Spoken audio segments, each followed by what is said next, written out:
Salut à tous distingués abonnés, tout en espérant que vous allez bien. Nous on se porte très bien.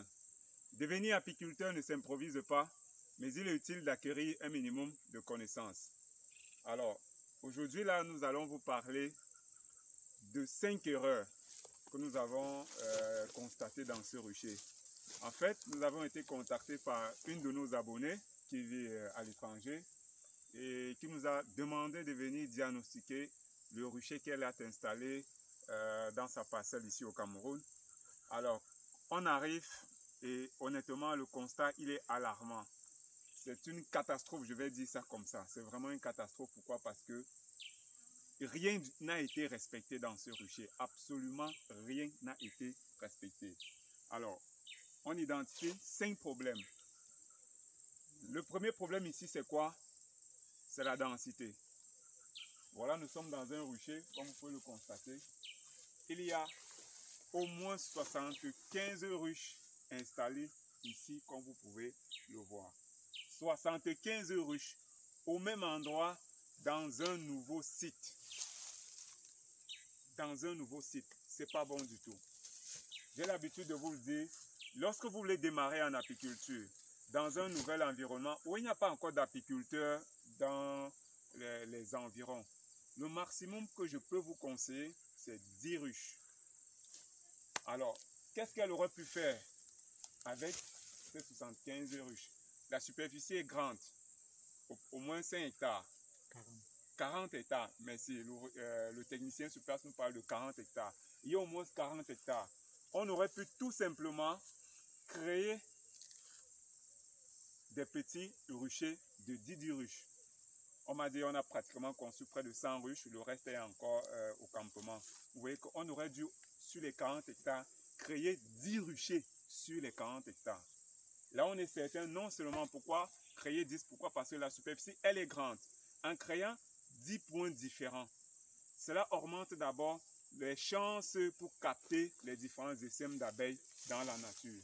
Vous voyez un peu, cela augmente. Vous voyez par exemple, la superficie, elle est très grande.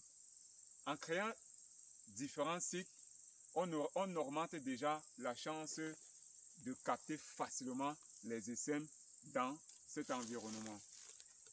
Donc, ne faites pas déjà les mêmes erreurs chez vous. Le deuxième problème ici, c'est quoi? C'est le modèle de ruche. Cette ruche ou ces ruches ne respectent absolument aucune norme de fabrication. Les dimensions ne respectent absolument les dimensions d'aucune ruche. Ça veut dire on s'est réveillé. Sur cette ruche par exemple, on a la largeur. Il faut me passer mon mètre là. Sur cette ruche par exemple, on a une largeur. On va vous dire la largeur pratiquement c'est. Ici on est à 35. On a mesuré l'autre là-bas, on était à 33. Là on est à 34. Là nous sommes à 33. Là, nous sommes à 36, vous voyez, 4 ruches, rien que la largeur, c'est carrément différent. De ce côté, on a de l'espace ici, on a de l'espace ici.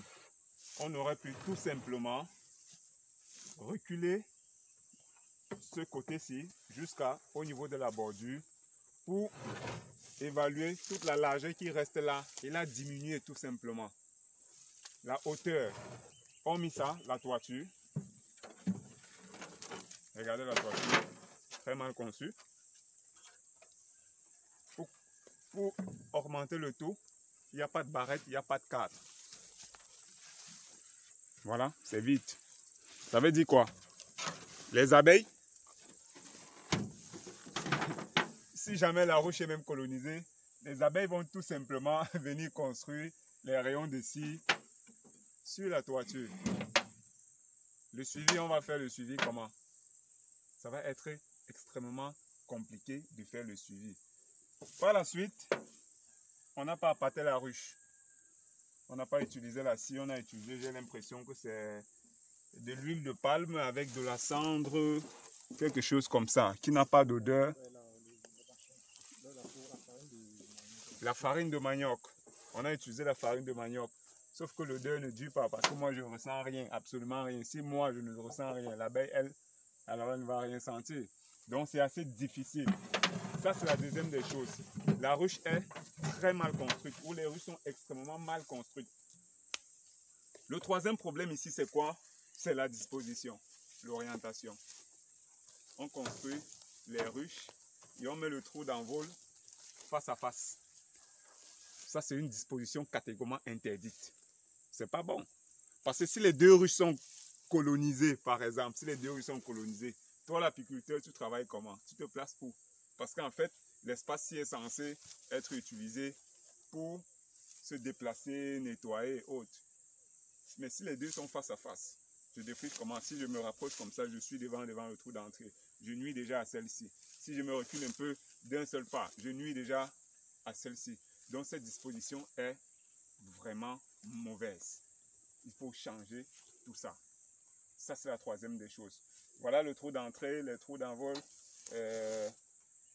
Le réducteur d'entrée, ils ont voulu copier le réducteur d'entrée et fabriquer ça localement. C'est différent les uns des autres. La largeur du trou d'entrée, différent les uns des autres. C'est pas bon du tout. Maintenant, pour la troisième des choses, c'est ça. La troisième des choses, la quatrième, pardon, c'est la couleur.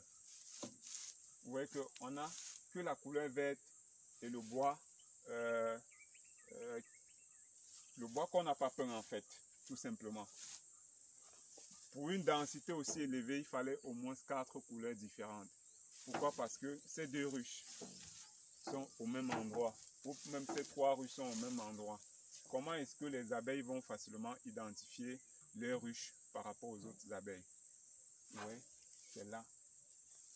Il faut, quand on dispose sur la même ligne autant de ruches, il faut alterner les couleurs pour faciliter le travail aux abeilles d'identifier tout simplement leur maison. Donc ça, c'est vraiment un travail, je ne sais pas comment je vais dire, c'est vraiment désastreux pour moi quand je vois ça vraiment. On sent que ceux qui ont fait vraiment ça, aucun d'eux n'avait des notions en apiculture. Personne n'avait de notions en apiculture, même les notions de base, il n'y avait vraiment personne. La cinquième des choses, c'est quoi? C'est la hauteur. La hauteur. Moi, pratiquement, j'ai 1,85 m.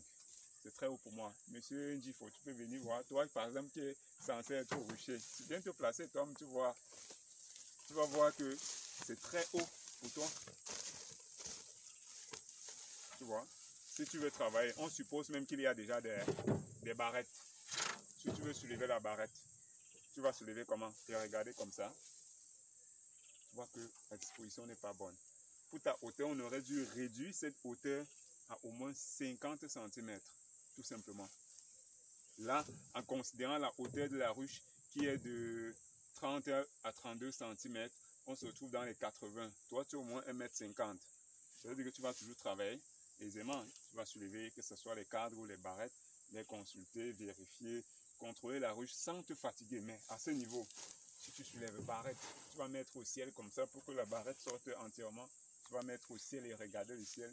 C'est pénible, tu risques d'avoir mal à la tête, ainsi de suite. Donc vraiment, le constat ici, là, il est vraiment alarmant et tout est vraiment à refaire. Tout est à refaire. Il faut ramener tout ça au village. Essayer d'ajuster celles qu'on peut ajuster. Construire des barrettes ou des cadres. L'un des problèmes aussi, c'est quoi au niveau du suivi? C'est tellement les ruches sont, on va dire ça comment? Identiques. Pas identiques, sont différents les unes des autres. Ça veut dire celle-ci, elle est identique, elle est différente de celle-ci, Il n'y a pas d'uniformité sur les ruches que elles ne sont pas homogènes en fait. On sera obligé, si on veut installer des hausses, les hausses seront aussi différents les uns des autres. Chaque ruche aura sa hausse personnelle, personnalisée, de telle façon qu'on ne peut pas porter une hausse. On va poser sur une autre ruche parce qu'il faudra peut-être plus accélérer le travail, ainsi de suite. Vous voyez que ça devient très très compliqué, extrêmement compliqué. Au niveau du suivi, c'est pareil. Les barrettes qu'on va construire ou les cadres qui seront construites, ce sera pareil. Ce sera pareil. Donc vraiment, il y a vraiment beaucoup de choses à faire. tout est carrément refait, que ce soit les toitures, parce que même à ce niveau-ci, les charançons vont venir, ainsi de suite, la tôle. Je perds les mots, hein. Je perds vraiment les mots. Je perds les mots, parce que avec ces espaces-ci aussi, ça facilite la tâche aux ravageurs autres de venir se poser là-bas. Ils ont tout le temps de se positionner, de faire tout ce qu'ils veulent et de nuire sans problème aux abeilles. Vous voyez un peu. C'est tellement haut. C'est tellement haut. Mal disposé. Pourtant, ça c'est la saison apicole qui a déjà commencé. Nous sommes au centre du Cameroun, dans la région de Caen. C'est la période par excellence de capter autant de sèmes que possible. Vous voyez, la même couleur. On aurait dû avoir au moins 4 couleurs ici. Au moins. Voyez un uniforme. Voyez un uniforme. Voyez tout. Oh là là. Ça on retire même là.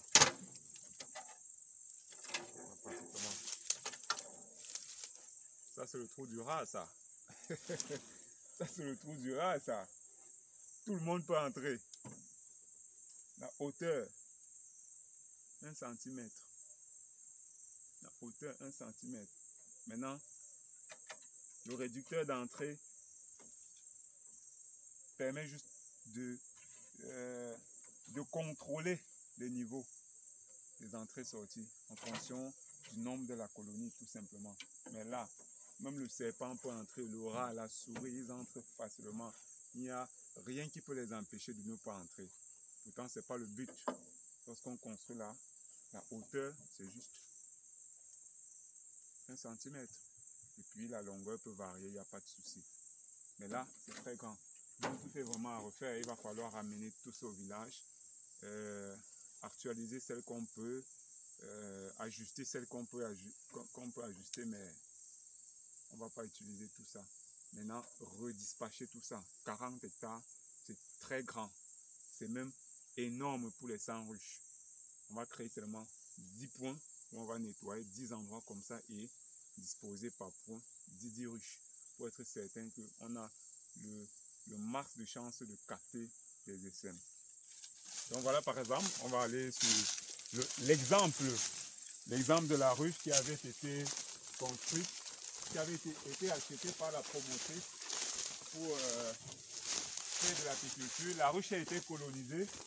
C'est ça peut-être qui l'a d'ailleurs motivé. Ça marchait depuis sans savoir. Il n'y a pas de souci, je vais couper ça. Ça va.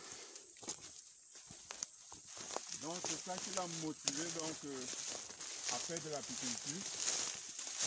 Sauf que après avoir acheté dans la rue, elle a été colonisée. D'ailleurs, elle a acheté une très belle rue. Comme vous pouvez le constater. Elle a acheté une très belle ruche. Elle a été colonisée. C'est quoi ça? Ah, c'est le chiot. Ok. Vous voyez comment les ouvrières sont devant et travaillent. Ça fait 3 mois déjà que la ruche a été colonisée, donc elles sont en pleine activité. À la prochaine descente, on va ouvrir pour voir l'évolution. Et puis, ça va permettre de faire beaucoup de choses, quoi. Donc, c'est un peu ça. Pour terminer, on va tout simplement dire que avant d'engager vraiment vos fonds,